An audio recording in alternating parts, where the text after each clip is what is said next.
Bonjour à tous et bienvenue sur ma nouvelle chaîne Le Monde des Anciens par Samina Italie 2, qui est la suite du Monde des Anciens par Samina Italie. Alors aujourd'hui, on va traiter d'un sujet assez délicat parce que c'est jamais traité. Je suis le seul qui va traiter ce sujet. C'est tout ce qui est kabbalistique, mais je veux apporter un point de vue mormonique sur les données kabbalistiques. Alors je vais m'expliquer. D'après les textes qu'on étudie dans l'Église de Jésus-Christ des Saints des derniers jours, les Mormons, quoi, il y a un texte en particulier qu'on trouve dans les Doctrines et Alliances, un autre texte saint des Mormons,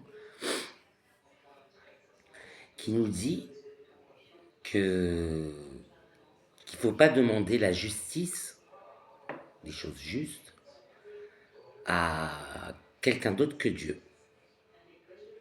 Je l'ai résumé à ma façon, mais c'est ce qui est dit dans ce texte. De crainte qu'il ne soit jaloux, parce que c'est un Dieu jaloux. Il est attaché à ce qui lui appartient, et nous sommes ses enfants, donc nous lui appartenons. Donc il ne faut pas demander justice à quelqu'un d'autre. Mais ça veut dire quoi aussi? Si on comprend bien, si on analyse le texte, ça veut dire que si on a quelque chose d'injuste à demander, on le demande à quelqu'un d'autre, du coup. Parce que on lui demande des choses justes à lui, mais on ne va pas lui demander des choses injustes, on est bien d'accord. Les prières, la justice lui reviennent à lui. Donc, c'est comme ça que j'interprète le texte. Je me dis, si je demande des choses qui sont injustes, je ne demande pas à lui, je demande à quelqu'un d'autre. Mais il ne sera pas jaloux du coup, parce qu'il dit que qu'il serait jaloux si on lui demandait des choses, si on demandait des choses justes à quelqu'un d'autre. C'est ce qu'il dit. Mais si on demande des choses injustes et qu'on s'adresse à un Dieu injuste, ça pourrait passer. Autre chose, parce que le Dieu injuste, on va pas le prier. Parce que là, si on se met à le prier, un Dieu injuste, se mettre à genoux, parce que chez nous, on se met à genoux quand on demande quelque chose avec l'intention d'obtenir une réponse rapidement. On se met à genoux et la prière est plus puissante, la réponse est plus rapide parce qu'on se prosterne. Mais ça, je lui réserve à lui. Je réserve tout ça au Dieu d'amour. Les prières à genoux, la justice, tout ça, c'est réservé au Dieu d'amour. Comme ça, il ne sera pas jaloux. Mais dans ce qui est enseigné dans les textes que j'ai étudiés, on nous dit que il nous est défendu de jurer. Jurer, mais pas conjurer. Jurer. Parce que moi, je préfère faire une promesse. Parce que je sais que, par exemple, ce Dieu d'amour-là en question tient toujours ses promesses. Et je le prends pour exemple, quand je fais une promesse, c'est rare, mais c'est déjà arrivé, malheureusement. C'est rare que je ne tienne pas ma promesse. Que je ne tienne pas ma promesse, pardon. Mais par contre, jurer sur la tête de ma mère, ou jurer sur la tête de mes enfants, ou jurer sur ce que j'ai de plus précieux, c'est rare que je le fais. C'est vraiment les gens qui demandent de jurer, sans quoi ils ne me croiraient pas si je n'ai pas juré. Vous voyez l'étendue du mal. Les gens ne vous croient pas tant que vous n'avez pas juré. Moi, je respecte l'évangile. Si, si un ennemi te force à faire un 1000, fais-en 3. Donc, si un ennemi veut me forcer à jurer, je jure et plus que jurer. Même, je peux faire plus. Mais c'est là, il ne parle pas, dans les écritures que j'ai lues, de conjurer. La différence, jurer, c'est prêter un serment. Bon, c'est des connaissances assez démoniaque, hein. C'est des combinaisons secrètes, c'est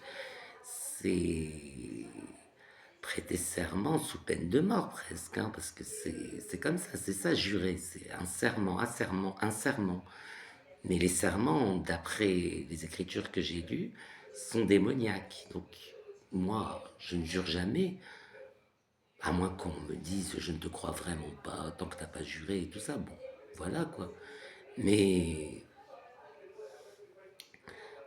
mais voilà, conjurer par contre, c'est autre chose. C'est pas un serment. Conjurer, c'est demander avec insistance.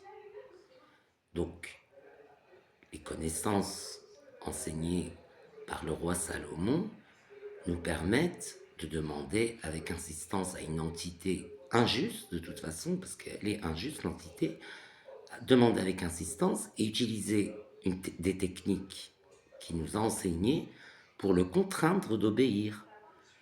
Donner une offrande pour que le pacte soit scellé, et l'entité est contrainte d'obéir. C'est comme ça. Donc, du coup, on a beaucoup de connaissances. Tout ça, c'est beaucoup de connaissances. C'est dommage que les autres églises chrétiennes ne connaissent pas ces connaissances parce que ça permet à la fois de ne pas rendre le Dieu d'amour jaloux et à la fois d'avoir gain de cause dans certains cas où on aurait des désirs ou des volontés qui soient pas très justes par rapport aux autres. Je vais prendre un exemple tout bête. J'ai prié pour avoir un appartement. Bon. J'ai été exaucé. Dans mes prières, j'ai été exaucé. Mais si jamais j'aurais attendu, je sais pas moi, j'ai attendu 8 mois. Bon, c'est long, 8 mois, mais j'ai prié. Je me suis même mis à genoux et ça fait pas longtemps que je me suis mis à genoux. Je me suis mis à genoux mardi. Et aujourd'hui, enfin hier après-midi, j'ai obtenu un appartement. Donc c'est puissant. Je me suis mis à genoux, mais j'ai été dorloté par Jésus parce que le réveillon, je reçois un appel qui me dit que j'ai un appartement à visiter. C'est vraiment génial. Mais là où je voulais arriver, où est-ce que je voulais arriver? Si j'avais pris du temps à trouver un appartement, admettons 3 ans et toujours rien. Bon, là je me serais dit, dans ma logique, parce que moi je réfléchis beaucoup à ce qui m'arrive, je me serais dit, si je n'ai pas d'appartement, c'est parce que d'autres sont plus malheureux que moi, d'autres ont besoin de place, et que Dieu prévoit quelque chose d'autre, de mieux pour moi. Autre qu'un appartement, peut-être une cohabitation avec quelqu'un, ou alors une solution que je n'envisage pas encore, mais qui va se présenter. Mais bref, ça devient long, j'en peux plus, je ne peux plus l'attendre. Plutôt que de m'exaspérer dans mes prières et de dire pourquoi tu ne fais pas cette grâce, Seigneur, je ne me permettrai pas de dire ça, mon Seigneur, pourquoi tu ne fais pas cette grâce, parce qu'il écoute mes prières, il fait de son mieux, et je sais qu'il est omnipotent, donc s'il ne l'a pas fait, c'est pas parce qu'il ne peut pas, c'est parce il a mieux pour moi, il ne souhaite pas un destin tragique à nouveau, et voilà. Donc là, qu'est-ce que je peux faire? Je peux commencer à opérer un acte magique, bien sûr. Euh, Sachant que c'est pas juste pour tout le monde, parce que c'est certains sont plus malheureux, ont plus de besoins, sont à la rue avec des enfants en situation de handicap, plus handicapés que moi encore, ou, ou ont moins d'argent et donc du coup sont prioritaires dans les logements sociaux, je sais pas, j'imagine. Donc du coup, ce que je vais faire, c'est injuste. Donc si c'est injuste, je le demande à quelqu'un d'autre.